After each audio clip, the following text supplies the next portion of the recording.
I got into the sports industry in 2000. I guess it was through a mixture of a bit of good fortune and quite a lot of focus. I'd resolved a few years earlier than that I wanted to work in the sports industry, just as the sports industry was starting to professionalise. I was working in banking at the time. I chose to do an MBA, and I really tried to use the MBA as a chance to broaden my skills, to make me more attractive in the sports industry. And I also spent a lot of my time at business school, networking, getting to understand all the aspects of that industry in all of its detail. But then I had a bit of good fortune. I managed to join the ISL group in 2000 when they were at a time when they were looking to expand in the new media area. Of course, that was sort of new in the wind at the time, and they were looking for people with an MBA type of professional background. So I think it was a bit of those two things, and I guess that's really perhaps the advice I'd give to people looking to break in now. Certainly, have the application, have the focus, expect to work hard to get into this industry, but then look for that break. And I think the harder you look, the more likely that lucky break will be to come along and give you your chance to get into the industry.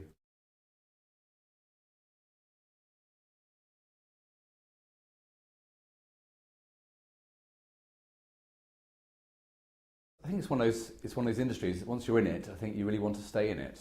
It's such a fabulous industry, so interesting. It's changed so much over the years and just continues to change, particularly as it embraces technology. I think that's been the single biggest change. I think that once I got my foot in the door, got that chance to join, I've never really looked back. I've never really wanted to be in any other field. And I suppose, in terms of advice, it's really that. It is a fabulous industry. I think to outsiders looking into it, it really is a very interesting, very rich industry. I think you have to think very hard about what your value add will be within it. I suppose that's the main thing I would say to people.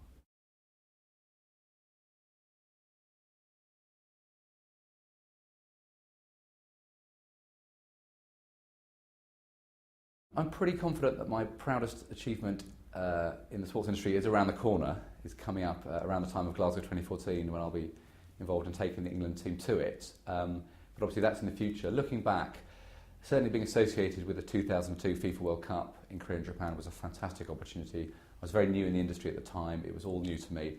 It was wonderful. It was the FIFA World Cup. It was in these incredible different cultures of Korea and Japan that had never hosted a World Cup before. And of course we put that delivery together at pretty short notice in some quite troubled times. So I think that was certainly my proudest achievement. I think the sorts of people who are making up the senior management in the sports industry I think that's changed a lot. I think we're seeing a lot more professional people, a lot of people with a law background, MBAs, financial skills, specific expertise. And in the past, perhaps 20 or 30 years ago, you wouldn't have come across those people. I think it's making sure that those professional backgrounds percolate into the industry, so the whole industry professionalises.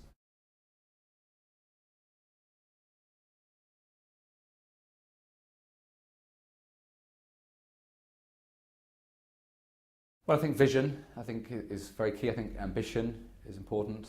And I think communicating those things, I think those are probably the three key skills.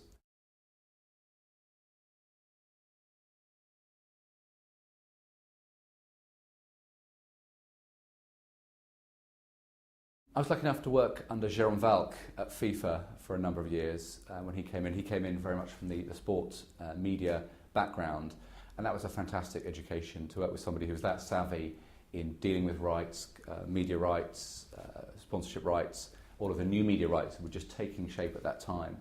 I really enjoyed working for Jerome, and it's been no surprise to see him obviously do extremely well in the world of football.